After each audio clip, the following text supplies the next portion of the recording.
আসসালামু আলাইকুম প্রিয় বন্ধুরা।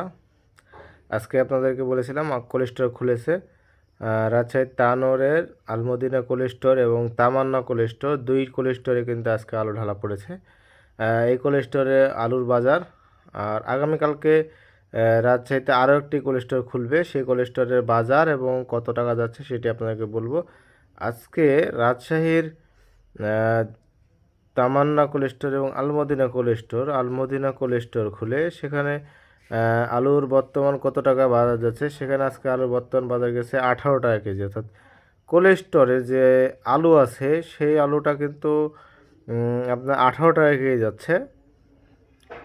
আর বাইরের আলুর চাহিদা কিন্তু অনেকটাই কম, এবং চাহিদা আগের মতো নাই, আগের থেকে কম, কিন্তু আলু বিক্রয় হচ্ছে। তবে বাইরের আলু এখন 14 টাকা থেকে শুরু করে 15 টাকা পর্যন্ত, এর মধ্যে কেনা বেচা হচ্ছে। 16 টাকার সংখ্যা কম। মানভেদে যদি আলুর কোয়ালিটি ভালো, সেক্ষেত্রে দাম হয়তো একটু বেশি বাড়তে পারে, তবে এই বাজারে কেনা বেচা হচ্ছে। এইটা আপনাদেরকে রাজশাহীর বাজারটা আপনাদেরকে জানিয়ে দিলাম। তবে আলুর কোয়ালিটি ভেদে হয়তো কোথাও হয়তো কোথাও দেখা যাবে যে 1 টাকা কম বেশি হতে পারে। আর রাজশাহীর বাইরে যেগুলো আছে দেখা যাচ্ছে যে বগুড়াতেও কিন্তু এখন আলুর দাম মোটামুটিভাবে ভালো। 520 টাকা থেকে শুরু করে 560 টাকা 70 টাকা পর্যন্ত কেনাবেচা হচ্ছে। ভালো যে আলু সেই আলুটা কোলেস্টোরের আলু। আর বাইরের আলু 480 টাকা থেকে শুরু করে 520 টাকা এর মধ্যে কেনাবেচা হচ্ছে। জয়পুরহাটেও দেখা যাচ্ছে যে জয়পুরহাটের আলু বাজারটা ভালো এখন বর্তমান। আপনাদেরকে কতদিন বলছিলাম যে জয়পুরহাটের আলুটাও কিন্তু এখন বাজারটা ভালো। জয়পুরহাটে এখন দেখা যাচ্ছে যে 520।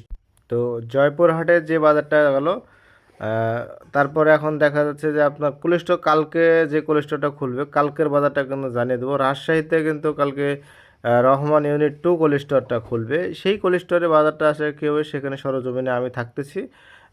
আর আমি কিন্তু সেখানকার বাজারটা আপনাদেরকে সরাসরিভাবে তুলে ধরবো। অনেক সময় আপনাদেরকে মুখে বলি, কিন্তু এখন মুখে না, সরাসরি সেখানে স্পটে থেকে কত টাকা দরে কেনা বেচা হচ্ছে সেটাও কিন্তু আপনাদেরকে তুলে ধরবো। এখনকার প্রত্যেকটি বিষয় তুলে ধরার আপনারা অনেক সময় অনেকভাবে কথা বলেন। দেখেন, আমরা চেষ্টা করি সর্বোচ্চটুকু বাজার আপনাদেরকে দেওয়ার, আমরা অজগবি কোনো বাজার দিই না। আর আপনারা যেভাবে নেগেটিভ কথাগুলো বলেন, আশা করি যে এই কথাগুলো বলা থেকে বিরত থাকবেন। আপনাদের মঙ্গলার্থে আমরা চেষ্টা করি সবসময় সঠিক এবং যেটা আপনাদের গ্রহণযোগ্য সেই নিউজটা আমরা তৈরি করার চেষ্টা করি। তো সবাই ভালো থাকবেন, আমাদের সঙ্গে থাকেন। আমরা আপনাদের সঠিক তথ্য দিয়ে আপনাদের পাশে আছি। আজকের মতো এখানে বিদায় নিলাম। আল্লাহ হাফিজ।